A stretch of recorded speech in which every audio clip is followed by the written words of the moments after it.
আর একটা জিনিস, একই স্ত্রীর দুটা বোনকে আপনি রাখতে পারবেন না স্ত্রী বানিয়ে। মাসনা, দুটা বিহা করো, ওয়াসলাসা, তিনটা বিহা করো, কিংবা চারটা বিহা করো। চারটার কথা আছে এখানে, চারটা। মা খালারা ফের রেগে যান না যে মৌলানা কোন ওয়াজ শুরু করেছে। জি, মেলায় ভাইয়েরা বলে যে 7টা পর্যন্ত বিহা করা চলবে বে, 7টা পর্যন্ত বিহা কর। না, 7টা বিহা করা চলবে না। কেন চলবে না? এটা হারাম। 7টা চলবে বিহা করা। কখন চলবে? একই সাথে আপনি 4টা স্ত্রীকে রাখতে পাবেন। তারপরে কাহাকে তালাক দিয়ে দিলেন, কেউ মারা গেল, ফের 5 নম্বরে বিয়া করলেন, ফের মারা গেল বা তালাক দিয়ে দিলেন, ফের 6 নম্বরে বিয়া করলেন, ফের মারা গেল বা তালাক দিয়ে দিলেন। মানে আপনি 8টা 10টা যতই বিয়া করেন, কিন্তু একই সাথে বিবি বানিয়ে 4টাকে রাখতে পাবেন আপনি। এটা হলো শরীয়তের ফয়সালা। আর একটা জিনিস, একই স্ত্রীর দুটা বোনকে আপনি রাখতে পাবেন না স্ত্রী বানিয়ে। যেমন আপনি একটা স্ত্রী বাড়িতে বিয়ে করেছেন, ওরই একটা বহিন হয়তো খুব সুন্দর আছে। এবার যদি আপনি বলেন যে আমি তোর বোনটাকে বিয়ে করবো, অর্থাৎ শালিকে বিয়ে করব, চলবে না, খুব হারাম। আপনি যদি আপনার শালিকে বিয়ে করবেন, তাহলে একে তালাক দিতে হবে, আপনার যেটা প্রথম স্ত্রী একে তালাক দিতে হবে। আর না হলেই যদি মারা যায়, তাহলে আপনি ওর বোনকে বিয়ে করতে পাবেন।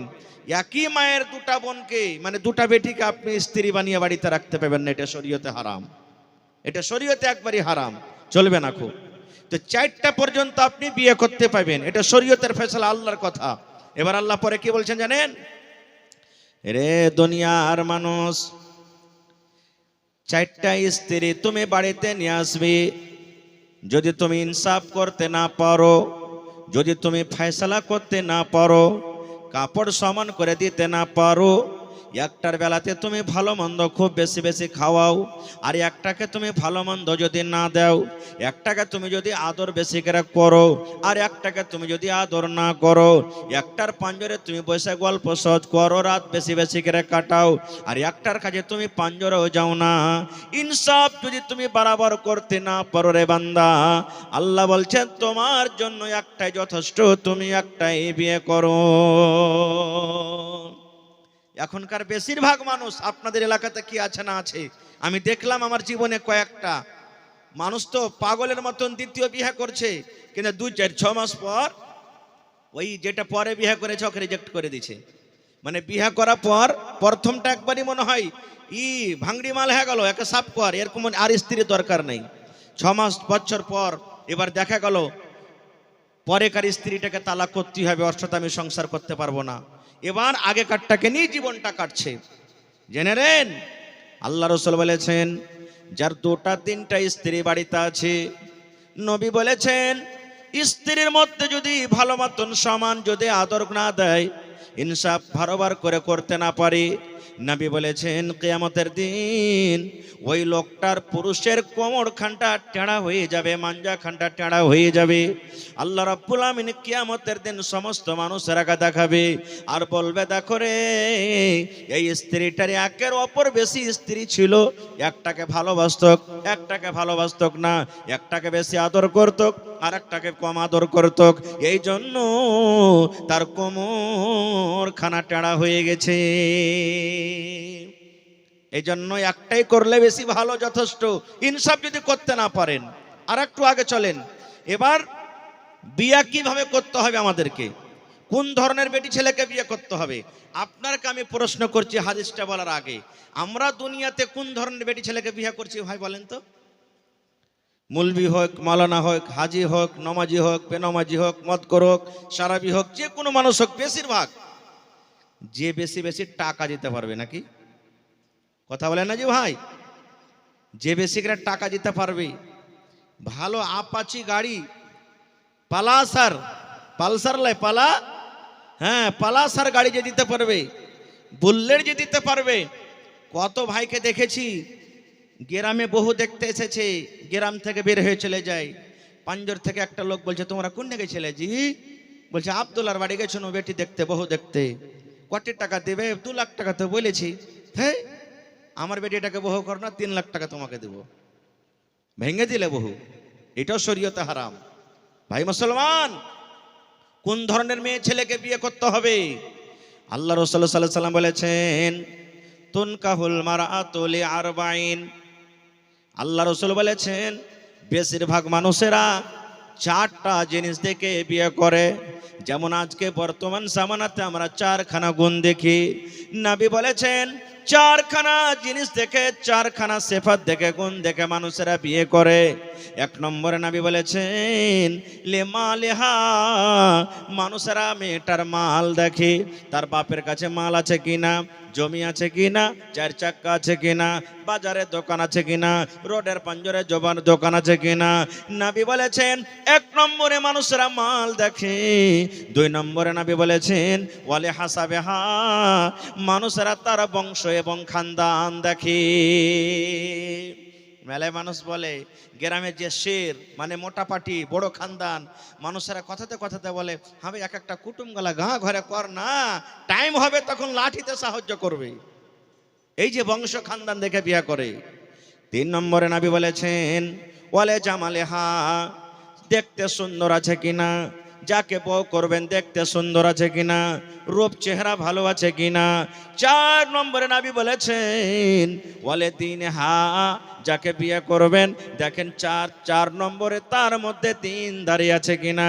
মেয়েটা নামাজ পড়ে কি পড়ে না, রোজা রাখে কি রাখে না, কোরআন পড়িতে জানে কি জানে না, বায়াত বাণী জানে কি জানে না, তাশাহুদ জানে কি জানে না, দুরূদ পড়িতে জানে কি জানে না, নামাজ রোজা দীনদারি তার মধ্যে আছে কিনা।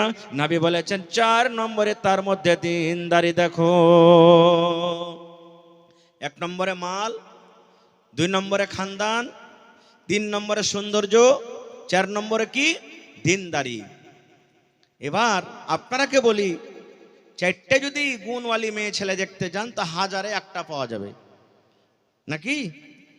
4টা গুণওয়ালি মেয়ে ছেলে তাড়াহুড়া করে পাবেন না। যদি দাওলাত আছে, দিন নেই। যদি দিনদারি পাইলেন হয়তো গরিব, যদি গরিব পাইলেন হয়তো দেখতে সুন্দর নয়, মানে কোনোটা একটা কম থাকবেই থাকবে। তাহলে বলবেন হাজি মৌলানা আমরা কি করব, বিয়ে শাদী করব না? এরকমই একবারে সরকারি ঘুরে বেড়াবো সব? জি না, নবী আমার ফয়সালা করে দিয়েছেন। এই আমার উম্মত তোমরা শুনে নাও, 4 খানার মধ্যে যদি আগেকার 3 খানা না থাকে রে উম্মত, ফাজফার বেজাতিদ দ্বীন, দীনদারি তার মধ্যে আছে। মেয়েটার বাবার মাল নাই, মেয়েটার কাছে মাল নাই, ওর খানদানও বড় নয়, দেখতে যদি সুন্দর না হয়, লাক মোটা থাকে তাও চলবে, ঠোঁট মোটা থাকে তাও চলবে, দেখতে কালো থাকে তাও চলবে, মোটা থাকে তাও চলবে, দাঁত বড় থাকে তাও চলবে। আল্লাহর নবী বলেছেন 4 খানার মধ্যে 4 নম্বর যদি তার মধ্যে দীনদারি থাকে, আগেকার 3টা না থাকে, নবী বলেছেন ওই দীনদারি মেয়ে ছেলেকে তুমি বউ করে বাড়িতে নিয়ে এসো। নারে তাকবীর। এবার বলবেন মাওলানা দীনদারি স্ত্রীকে বাড়িতে নিয়ে এসে কি লাভ আছে? আমি পরে 1-2টা হাদিস আপনাদের সামনে বলবো যদি সময় পাই। তাহলে দীনদারি মেয়ে ছেলে কেমন, ওর মান সম্মান আল্লাহর কাছে কত। আহা হা হা, এই বর্তমান জামানাতে দুনিয়াতে সব থেকে দামি জিনিস কি ভাই? সোনা। আমাদের কাছে কি সোনা? ওকে রোডে ফেলে রাখবেন না, বাক্সতে লুকিয়ে রাখি।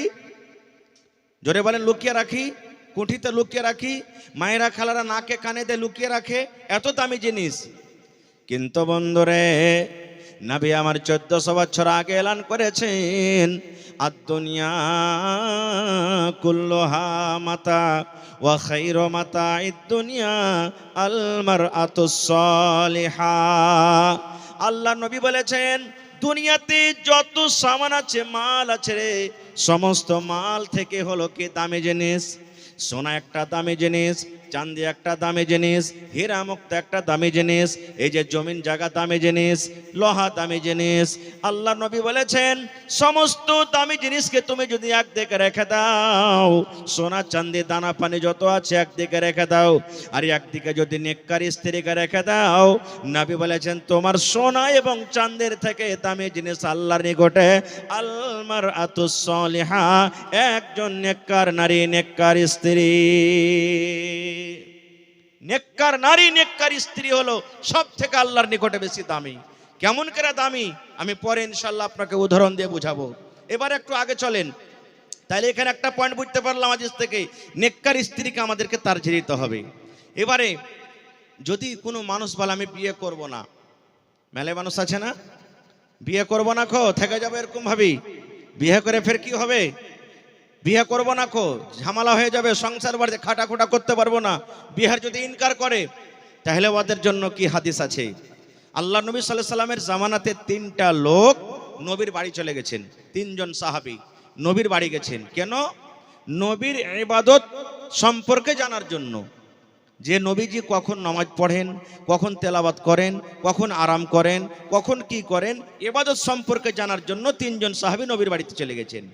যে টাইমে নবীর বাড়িতে গেলেন ওই টাইমে নবীজি বাড়িতে নাই। কোথায় গেছেন? নিজের কাম কাজে, দাওয়াতের কাজে হয়তো গেছেন। বাড়িতে কে আছেন? আল্লাহর নবীর স্ত্রী, ভালো করে শুনবেন হাদিসটা, মা আয়েশা রাদিয়াল্লাহু তাআলা আনহা বাড়িতে আছেন। এরা 3জন গেলেন, সালাম দিলেন। সালাম দেওয়ার পর বলছেন আল্লাহ রাসূল বাড়িতে নেই। মা আয়েশা বলছেন না বাড়িতে নেই, কি কথা বলো? বলছে আমরা নবীর ইবাদত সম্পর্কে একটু জিজ্ঞাসা করতে এসেছিলাম। তো যদি বাড়িতে মানুষের নিজের স্বামী কি করবে, তো স্ত্রীকে খবর থাকবে না, থাকবে না ভাই? জোরে বলেন, স্ত্রীকে খবর থাকে না, থাকে না যে আমার স্বামী কখন কি করে? থাকে। তো মা আয়েশা বলে দিলেন নবী এই টাইমে নামাজ পড়েন, নবী এই টাইমে রোজা করেন, নবীজি এই টাইমে আরাম করেন, যা যা করেন বলে দিলেন সব। ওরা 3জনকে শুনে কম মনে হলো। এরা 3জন কি বলছেন মা আয়েশার সামনে জানেন? হ্যাঁ, আল্লাহর নবী ওর তো গুনাহ খাতা কিছুই নাই, সবই আল্লাহ মাফ করে দিয়েছে, ওই একটু করে তাও চলবে, আমরা গুনাহগার পাপী মানুষ, আমাদেরকে বেশি বেশি করে করতে হবে, তাহলে হয়তো আল্লাহ নাজাত দিবে, না হলে পারবো না নাজাত পেতে। এবার 3জন এই কথাটা বলার পর মা আয়েশার সামনে এক অপরে বলছেন, কি বলছেন জানেন? একজনা বলছেন ভাইরে শুনে নাও, আমি আল্লাহর কসম করে বলি জীবনে কোনোদিন আমি রোজা ছাড়ব না। 1 মাস রমজান মাসে তো রোজা রাখবো, আরো 1 মাস পর আরো যে 11 মাস বাঁচলো, 11 মাসের মধ্যে যে দিন আল্লাহ রাব্বুল আমিন রোজা রাখা হারাম করেছেন, অর্থাৎ ঈদ বকরিদ ছাড়া, আমরা জীবনে কোনোদিন রোজা ছাড়বো না রে ভাই। রোজা রেখে রেখে রেখে রেখে জীবনটা কাটিয়ে দিব। একজনা কসম খেললেন, আর বাঁচলো 2জন। আর একজনা তখন বলছেন ভাই রে, তুমি যখন রোজা রেখে রেখে জীবনটা কাটাবে রে ভাই, আমি 2 নম্বরে আমিও বলি জীবনে কোনোদিন রাতের বেলাতে ঘুমাবো না, এশারের নামাজ পড়বো, মসজিদে বসে বসে তাসবিহ তাহলিল করে, জিকির আজকার করে, কোরআন তেলাওয়াত করে, তাহাজ্জুদ পড়ে পড়ে গোটা গোটা রাত কাটিয়ে দিব, জীবনে কোনোদিন ঘুমাবো না। কয়টা হলো? কয়জন হলো ভাই? 2জন হয়ে গেল। এবার 3জন বলছেন ভাই রে, আমি জীবনে কোনোদিন বিয়ে করব না রে ভাই, জীবনে কোনোদিন স্ত্রীর মুখ দেখব না, জীবনে কোনোদিন বেটি ছেলেকে বিয়ে করব না, বিয়ে যদি করে স্ত্রী বাড়িতে আসবে, ছেলে মেয়ে হবে, সংসার বাড়বে, খাটাখোটা করতে হবে, দুনিয়াদারিতে পড়তে হবে, এই জন্য ভাই রে আমি জীবনে কোনোদিন বিয়ে করব না রে ভাই, আমি একমাত্র আল্লাহর ইবাদত বান্দেগি করে করে জীবনটা কাটিয়ে দেব। 3জন 3 প্রকারের কসম।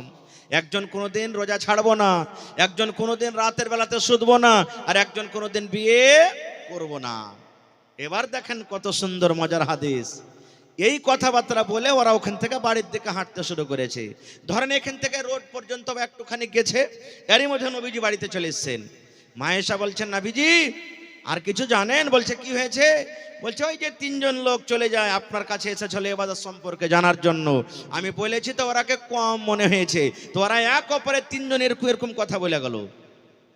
যেমন নবীজি কথাটা শুনলেন, আঙ্গুরের দানা বেদনার দানা যেমন লাল হয়, রাগের কারণে নবীর আমার চোখ লাল হয়ে গেল রে ভাই। এবার নবীজি তাদের 3জনকে বলছেন আল্লাহর বান্দা রে তোমরা দাঁড়াও রে, আল্লাহর বান্দা তোমরা দাঁড়াও, দাঁড়াও তোমরা দাঁড়াও। এবার নবীজি তাদের কাছে চলে গেলেন, যাওয়ার পর বলছেন, রে আল্লাহর বান্দারা, তোমরা তিনজন এরকম এরকম কথা বলেছো, একজন জীবনে কোনোদিন রোজা ছাড়বো না, একজন জীবনে কোনোদিন রাতের বেলাতে ঘুমাবো না, আর একজন কোনোদিন বিয়ে করব না, এরকম কি তোমরা তিনজন কথা বলেছো? তারা তিনজন বলছেন নাম। জি নবীজি বলেছি। নবীজি আমার কে বলছেন দেখেন, আল্লাহর বান্দারে, আমি নবী, আল্লাহ আমাকে নবী করে দুনিয়াতে পাঠালছেন। আমি নবী আল্লাহকে দেখে যতক্ষণই ভয় করি রে বাবা, আমার সমান তোমরা আল্লাহকে দেখে ভয় করো না। আমি নবী আল্লাহকে দেখে যতক্ষণই ডরাই, তোমরা অতক্ষণই ডরাইতে পারবে না, ডরাও না। হ্যাঁ আমার উম্মতেরা, তোমরা শুনে নাও রে বাবা, আমি নবী রাতের বেলাতে আমি আরামও করি, আর রাতের বেলাতে আমি উঠে উঠে তাহাজ্জুদের নামাজ পড়ি। আমি গোটা গোটা রাত তাহাজ্জুদ পড়ে কাটিয়ে দিই না। এই আমার সাহাবী, তুমি বলেছো জীবনে কোনোদিন রোজা ছাড়বো না। বাবারে শোনো, আমি মাঝে মাঝে রোজা রাখি, মাঝে মাঝে আমি রোজা ছাড়াও দিই, মাঝে মাঝে আমি নফল রোজা রাখি, মাঝে মাঝে নফল রোজাও আমি ছেড়ে দিই। এই আমার সাহাবী তুমি শোনো, তুমি বলেছো আমি জীবনে কোনোদিন বিয়ে করব না। এ সাহাবী রে, তুমি একটা বিয়ে করবে না, বিয়ে থেকে তুমি দূরে চলে যাও। আমি নবী, আমার 11টা পর্যন্ত স্ত্রী রয়েছে, আমার 11টা পর্যন্ত বিবি রয়েছে। আমি আল্লাহকে দেখে যতক্ষণই ভয় করি রে বাবা, তোমরা ভয় করো না। এবার নবী বলছেন, ফামান রাগিবা আন সুন্নতি ফালাইসা মিন্নি। আমি নবী, আমার সুন্নাত থেকে যারা ইনকার করবে, আমার সুন্নাত থেকে যারা চলে যাবে, ওরা কখনো আমার উম্মত হতে পারে না। নারে তাকবীর। ওরা কখনো আমার উম্মত হইতে পারে না। তাহলে বোঝা গেল কি, বিয়ে করাটা নবীর সুন্নাত, বিয়ে করতে হবে, বিয়ে করতে হবে। এবারে মেয়ে ছেলেরা যদি ইনকার করে দেয় যে বিয়ে করব না, ওদের কি হাদিস আছে? এরও হাদিস আছে। আমি কথাটাকে লম্বা করব না। এবারে আর একটা হাদিস আপনাকে বলে দিই। কত মানুষ আছে না, বিয়ে করে বাড়িতে আইলো, আর তারপরের দিন চলে গেল সৌদিয়ে, 2 দিন পর সৌদিয়ে চলে গেল, 5 দিন পর সৌদিয়ে চলে গেল, বা 3 দিন পর আর কোথায় চলে গেল। বা কত লোক আছে বিয়ে করার পর ওর স্ত্রীর সাথে কোনো মতলব নেই, শুধু ইবাদত বান্দেগিতে দিনটা কাটিয়ে দেয়, স্ত্রীর ভালো মন্দ বুঝে না। এর জন্য কি হাদিস আছে মৌলানা? তাহলে একটা হাদিস শুনেন, আর একটা ভালো সুন্দর হাদিস শুনিয়ে দিই। যখন আমাদের বিয়ে হয়, বিয়ে হওয়ার পর আমরা চলে যাই বিবির ঘরে। বিবির ঘরে যাওয়ার তো আদব দিয়েছেন নবীজি। কেমন আদব? আল্লাহ রাসূল বলেছেন, যেদিন তোমার বিয়ে হবে, বউটা তোমার বাড়িতে চলে আসবে, তোমার স্ত্রী তোমার জন্য পালঙ্গে, তোমার জন্য বিছানে রেডি হয়ে থাকবে। পরে যখন তুমি তোমার বিবির কাছে তুমি যাবে, প্রথমে তোমার বিবিকে তুমি সালাম দাও, আর সালাম দেওয়ার পর তার পাঞ্জরে তুমি বসে যাও। যেদিন তোমার প্রথম বাসর ঘর হবে, প্রথম বিবির কাছে তুমি যাবে, তোমার বিবি খাটের ওপরে বসে থাকবে, পালঙ্গের ওপরে বসে থাকবে। কপালের ওপরে যে মহিলার তোমার বিবির চুল আছে, 2টা 3টা 4টা 5টা চুলকে তুমি ধরে নাও, আর ধরার পর তুমি এই দোয়াটা পড়ো, আল্লাহুম্মা ইন্নী আসআলুকা খাইরাহা ওয়া খাইরা মা জাবালতা আলাইহি ওয়া আউযু বিকা মিন শাররিহা ওয়া শাররি মা জাবালতা আলাইহি। আরেকবার শুনলেন, বিবি বসে আছে, বিবির মাথার উপরে কপালের উপরে চুল আছে, 2টা 3টা চুল এরকম ভাবে হাত দিয়ে ধরে নেবেন, আর ধরার পরে এই দোয়াটা পড়িতে হবে, আল্লাহুম্মা ইন্নী আসআলুকা খাইরাহা ওয়া খাইরা মা জাবালতা আলাইহি ওয়া আউযু বিকা মিন শাররিহা ওয়া শাররি মা জাবালতা আলাইহি। কয়টা লোক পড়েছি জানি না, যে মৌলভী সাহেবটা পড়বো কেমন করে। তো মাকতাব মাদ্রাসার দরকার হলো না, হলো না? মাদ্রাসাতে পড়াইতে হবে না, হবে না? যদি মাদ্রাসাতে আমরা পড়তাম, তাহলে অবশ্যই দোয়াগুলো আমরা জানতে পারতাম। এবার আর একটু আগে চলেন, বলবেন হাজি মৌলানা এবারে আর পড়ার কি দোয়া আছে? শরীয়তের কথা বলছি, আর শরীয়ত বলতে গেলে লজ্জা করে, কিন্তু শরীয়ত না বোঝা যাবে না শোনা যাবে। আল্লাহ রাসূল বলেছেন, যখন তোমার স্ত্রীর সাথে তুমি মিলামেশা করবে, যখন তোমার হালাল স্ত্রীর কাছে যাবে, তার সাথে যখন সহবাস করবে, নবী আমার বলেছেন উম্মত রে, বিবির সাথে মিলন করার আগে তোমাকে একটা দোয়া পড়তে হবে রে উম্মত। কি দোয়াটা পড়তে হবে? বিসমিল্লাহি আল্লাহুম্মা জান্নিবিনা শাইতান ওয়া জান্নিবিশ শাইতানা মা রাযাকতানা। সহবাস করার আগে দোয়াটা পড়তে হবে, বিসমিল্লাহি আল্লাহুম্মা জান্নিবিনা শাইতান ওয়া জান্নিবিশ শাইতানা মা রাযাকতানা। বেয়াদবি মাফ করবেন, ছেলে হিসাবে ভাই হিসাবে বলছি, যতটি লোক এখানে বসে আছেন, কোনো মানুষের 10টা ছেলে হয়ে গেছে, কোনো মানুষের 5টা ছেলে হয়ে গেছে, কোনো মানুষের 2টা ছেলে হয়ে গেছে, হয়তো কেউ 1 মাস 2 মাস হলো বিয়ে করেছেন। কত ভাই এমন আছেন রে বন্ধু, জীবনে কোনোদিন দোয়াটা জানে না, পড়েনি, বিনা দোয়াতে বেবের কাছে চলে গেছেন, বিনা দোয়াতে বেবের সাথে মিলামিশা করলেন। এবার বলবেন মাওলানা, যদি আমি দোয়া না পড়ি, বিনা দোয়াতে যদি বেবের সাথে মিলন করি, তাহলে কি আমার গুনাহ হবে? এটা আমার কথা নাই রে বন্ধু।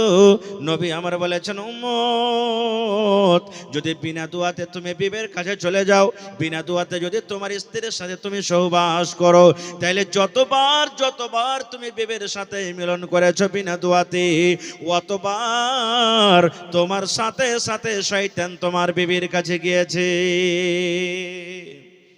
এবার আপনি বুঝেন কত ক্ষতি হলো, কত নোকসান হলো। যদি এই জায়গাতে যদি মাদ্রাসা এরকম থাকতো, বা এরকম মাদ্রাসাতে একটা আমার মৌলানা সাব্বির নাদবির মতন একটা মৌলানার কাছে যদি আপনি যদি শিখতেন বা আপনার ছেলেটাকে দিতেন, তাহলে দুয়া শিখত, জীবনে এই গুনাহটা থেকে তো বাঁচত, কমসে কম এই পাপ থেকে তো বাঁচত। এই জন্য মাদ্রাসার দরকার হলো না। আর একটু আগে চলেন, শরীয়তি কথা বলছি, দিনের কথা। নবী বলেছেন স্বামী স্ত্রীর মিলনের পর মানুষের শরীরটা নাপাক হয়ে যায়, হয় না? কথা বলে নাপাক হয় না? তাহলে গোসল ফরজ হয়ে গেল, গোসল ফরজ হয়ে গেল। কেমন করে গোসল করতে হবে? গোসলের নিয়ম কানুন কি? যতটি লোক এখানে বসে আছেন, এক এক করে যদি আমি জিজ্ঞাসা করি রে ভাই, আমার মনে হয় 10টা 15টা 5টা মানুষ এমন আছে যে বলতে পারবেন, জানলেন রে ভাই, আল্লাহর নবী বলেছেন যে এইভাবে গোসল করার জন্য, ওইভাবে যদি আমরা গোসল না করি, জীবনে যদি আমরা নিজের মন মতন করে যদি গোসল করি রে ভাই, একদিন আমাদের ফরজ গোসল করা হবে না। আর ফরজ গোসল যদি আমরা যদি ভালোভাবে করতে না পারি, ফরজ গোসল যদি আমাদের করা না হয়, আমাদের শরীরটা যদি নাপাক হয়ে যায়, তাহলে জানেন আমাদের নামাজ রোজা আল্লাহর ইবাদত আল্লাহর দরবারে কবুল হবে কি হবে না, তার কোনো গ্যারান্টি নাই। তাহলে মাদ্রাসার দরকার হলো না? যদি মাদ্রাসাতে যদি আপনার ছেলেরা মেয়েরা পড়িতে যায়, তাহলে তো শিখবে। ছোট ছোট কিতাবে লেখা আছে, উর্দু কিতাবে আছে, আরবিতে আছে, হিন্দি ইংলিশ আছে, প্রত্যেক ভাষাতে এখন কিতাব বাড়িয়ে গেছে। কেমন করে ফরজ গোসল করতে হবে আমি শর্টে 2-1 মিনিট আপনাকে শিখিয়ে দিই, কারণ জীবনে কাজ দিবে। যারা ভালো মতন করছেন আলহামদুলিল্লাহ, যারা এখন পর্যন্ত গোসল করতে জানেন না, শিখেলেন, আজ থেকে কাম দিবে আপনার। আল্লাহ রাসূল সাল্লাল্লাহু আলাইহি ওয়াসাল্লাম বলেন, মায়েশা রাদিয়াল্লাহু তাআলা আনহা নিজে বলছেন যে আমরা নবীর সাথে কেমন করে গোসল করতাম। গোসলের নিয়ম কারণ কি? মহিলারা যেভাবে গোসল করবে, পুরুষরাও ওভাবে গোসল করবে। গোসলের কোনো নিয়ম কারণ আলাদা নাই। মহিলা এবং পুরুষ তাদের দুজনের গোসলের নিয়ম কারণ একটাই। কিভাবে গোসল করতে হবে? আল্লাহ রাসূল বলেছেন, যখন তোমাদের ইরাদা হবে যে আমরা এখন গোসল করব, তোমরা আগে প্রথমে পেশাব করো, পেশাব করে নাও। কারণ পেশাব করতে গেলে পেশাবের নালাতে রাস্তাতে যদি কোনো ময়লা কোনো গন্ধগি থাকে, ওইটা সাফ হয়ে গেল।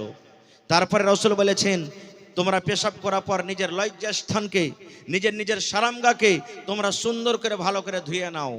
আর ধোয়ার পর তোমাদের এই হাতটাকে মাটিতে মাঞ্জো। এখন তো সাবুন হয়ে গেছে আলহামদুলিল্লাহ। এখন এমন সুন্দর করে মানুষ গোসলখানা তৈরি করেছে যে মাটি এক ফোঁটা আপনি পাবেন না। তো মাটির জায়গাতে এখন সাবুন ইস্তেমাল করতে হবে, সাবুন দিয়ে আপনার হাতটাকে মানজেন। এবার রাসূল বলেছেন, তুমি অমনি ভাবে তুমি ওযু করো, যেমনি ভাবে নামাজের জন্য ওযু করো। তোমরা কেমন করে ওযু করতে হবে? বিসমিল্লাহ বলে পানি নিলেন হাতে। কি দোয়া পড়তে হবে ভাই? জোরে বলেন, দোয়াটা কি পড়তে হবে?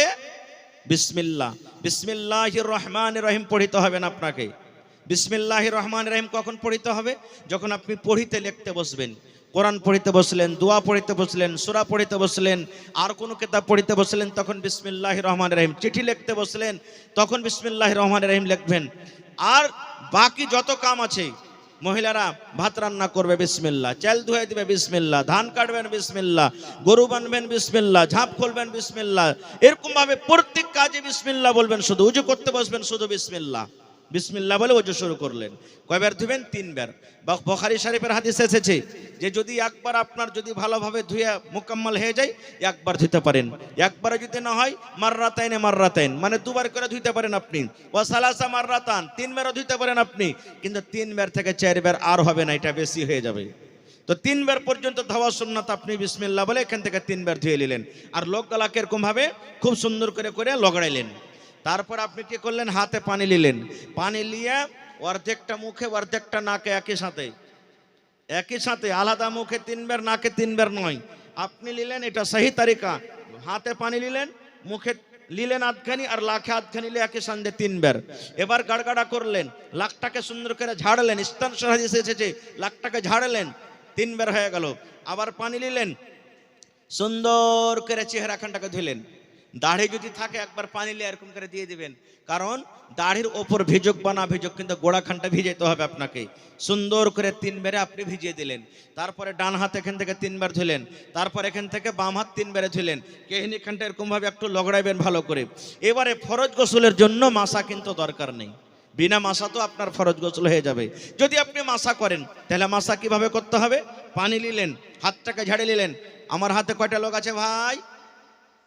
কথা বলেন। হ্যাঁ, 10টা লোক আছে। তাহলে যার 8টা 9টা থাকবে, তাহলে কি তার ওযু হবে না? তারও ওযু হবে। 5টা থাকে তাও হবে, হাত না থাকে তাও হবে। তাই দেখেন, আল্লাহ তাআলা 10টা লোক দিয়েছে, মিলিয়ে দিন এরকম ভাবে। কপাল থেকে শুরু করলেন, মহিলারা তাও, পুরুষেরা তো একই। এই মাসা করবেন, নামাজের জন্য করবেন বা এমনি উজু করবেন, তাও এই আপনার মাসা আস্তে আস্তে আস্তে আস্তে পিছন দিকে একটু জায়গা পয়সা আছে, ওকে আমরা কি বলি? কথা বলেন, জানেন না? খোপা না কি বলেন? খোপা। আর উর্দুতে কি বলেন? গুদ্দি। হ্যাঁ, এখান থেকে আপনার আসবে। আর তারপর আবার হাতকে ঘুরাতে লাগেন, ঘুরাতে ঘুরাতে কপাল থেকে শুরু করেছেন, ছেড়ে দিলেন। এই 2টা লোককে কানে দিয়ে দেন এরকম করে, ঘুরান কানে সুন্দর করে।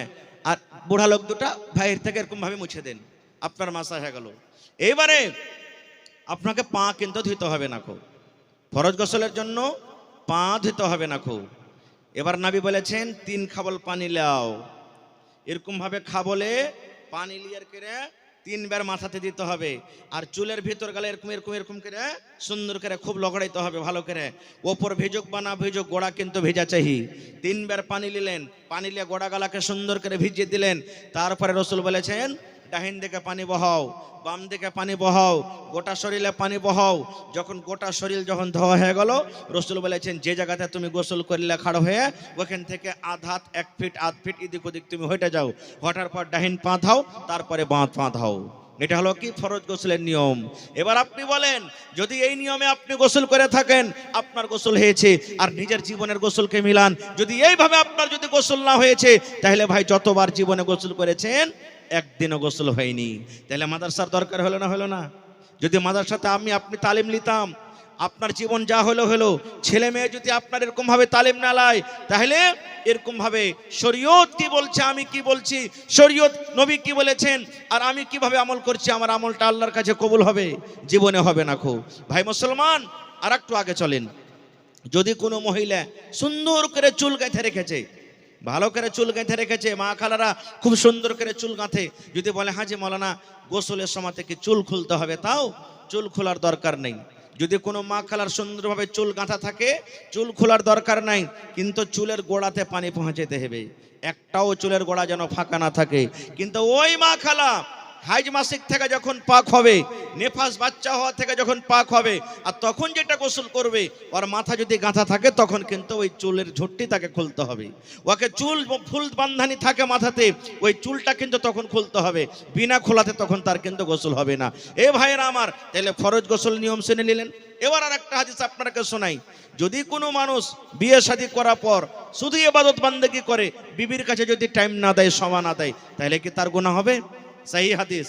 আল্লাহর নবী সাল্লাল্লাহু আলাইহি সাল্লাম যখন মক্কা থেকে হিজরত করে মদিনায় চলে গেলেন, নবীজি ভাই বানিয়ে দিলেন আনসার আর মুহাজিরকে, ভাই বানিয়ে দিলেন। এটা তোমার ভাই, এটা তোমার ভাই, এটা তোমার ভাই।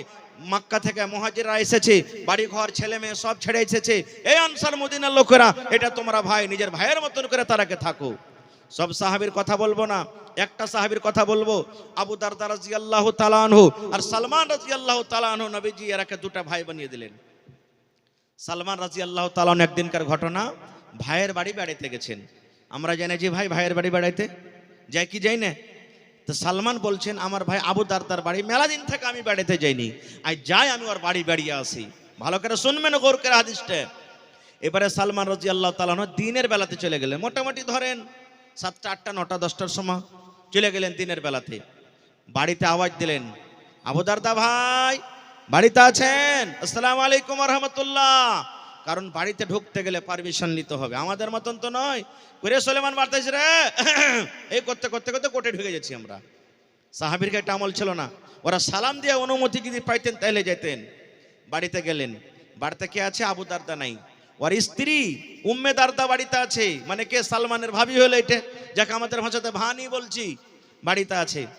বাড়িতে বসা পর তখন বলছে যে, ভাবি ভাই কোনটা গেছে? বলছে তোমার ভাই কামে কাজে গেছে রে ভাই, বসে আশপাশ বসে আছে।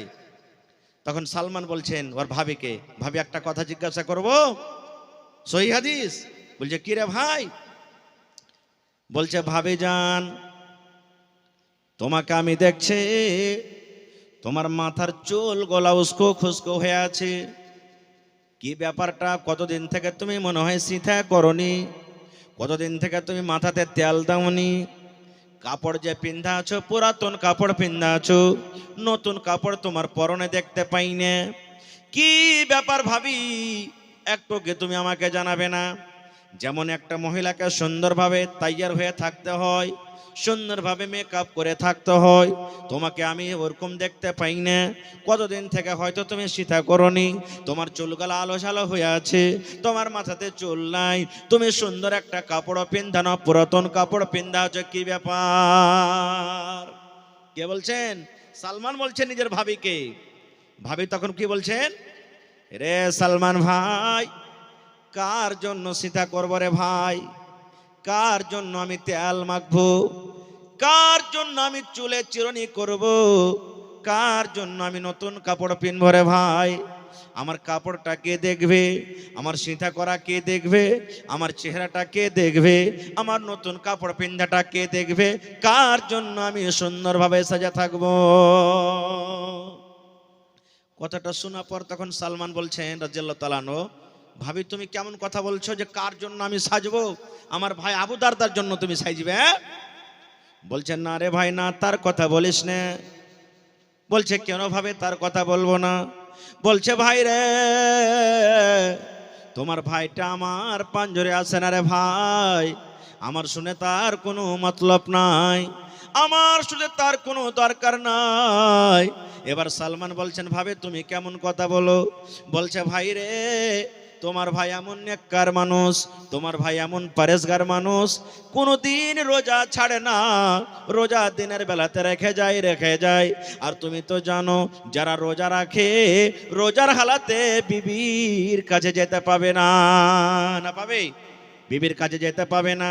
তাহলে তোমার ভাই তো দিনের বেলাতে রোজা রাখে, কার জন্য সীতা করবো রে ভাই? কে আমাকে দেখবে? তোমার ভাইয়ের তো দিনের বেলাতে আমার কোনো দরকার থাকে না, এই জন্য ভাই রে আমি কোনো সাজন কোজন করে থাকি না। বলছে ভাবি দিনের বেলাতে নাই ভাই রোজা করে, তো রাতের বেলাতে? বলছে ভাই রে তুমি কেমন কথা বলছো? রাতের বেলাতে এশারের নামাজের পর আমি যখন বিছানে চলে যাই, তোমার ভাই আমার বিছানে না এসে তাহাজ্জুদ পড়ে নাফল পড়ে আল্লাহর জিকির করে নিজের রাতটাকে কাটিয়ে দেয়। তাহলে দিনের বেলাতে রোজা আর রাতের বেলাতে তাহাজ্জুদ পড়ে রাত কাটিয়ে দেয়, না দিনের বেলাতে আমার কাছে আসে, না রাতের বেলাতে আমার বিছানে আসে। তাইলে ভাই বলো তুমি কার জন্য আমি সাজবো? কে আমার সাজন দেখবে? সব কথা বলা হওয়ার পর তখন বলে আচ্ছা, সালমান রাদিয়াল্লাহু তাআলা বলছেন এইটাই ব্যাপার, না তো হ্যাঁ। এই কথা বলতে বলতে বাস আবু দারদা বাড়ি চলে এসেছেন। কত খুশি, ভাই এসছে, ভাই এসছে, আরে খাইতে দাও, ভাইকে খাইতে দাও। বেবি বলছেন খাইতে দিয়েছ নো, আপনার ভাই বলছে যে ভাই আসবে তাহলে খাবো, লিয়ে তাড়াতাড়ি কেটে খাইতে দাও, ভাইকে খাইতে দাও। খাইতে দিয়েছি, খাইতে দেওয়ার পর এবারে সালমান বলছেন ভাই আবু দারদা তুমিও বসো খাইতে। আবু দারদা বলছেন আরে ভাই আমি খাবো না। কেন খাবে না? বলছে আমি রোজা করেছি। বলছে কেমন রোজা করেছো? বলছে নাফল রোজা করেছি। এবার আবু দারদার কথা শুনে সালমান বলছেন ভাই রে, তোমার বাড়িতে আমি কুটুম এসেছি, মেহমান এসেছি রে ভাই, তুমি রোজা ভেঙে দাও, রোজা তুমি ছেড়ে দাও, কারণ নাফল রোজা ছেড়েছো, ফরজ নয়। রোজা তুমি ভেঙে দাও, রোজা তুমি ছেড়ে দাও, রোজা ছেড়ে তুমি আমার সাথে খাও। তুমি যদি খানা না খাও, আমি সালমান আমিও খানা খাবো না। রোজা ভাঙ্গো, নাফল রোজা আছে ভেঙে দাও, আর দিয়ে আমার সাথে খানা খাও, তুমি না খেলে আমিও খাবো না। খো আবু দারদা মজবুর হয়ে গেল, কি করবে, রোজা ভেঙে দিলেন। দু ভাই মিলে খানা খেলেন।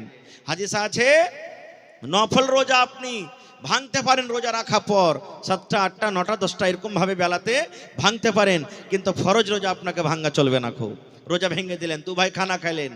এবারে মগরিব হলো, এশার হলো, এশারের নামাজ পড়ে দু ভাই বাড়িতে এলেন।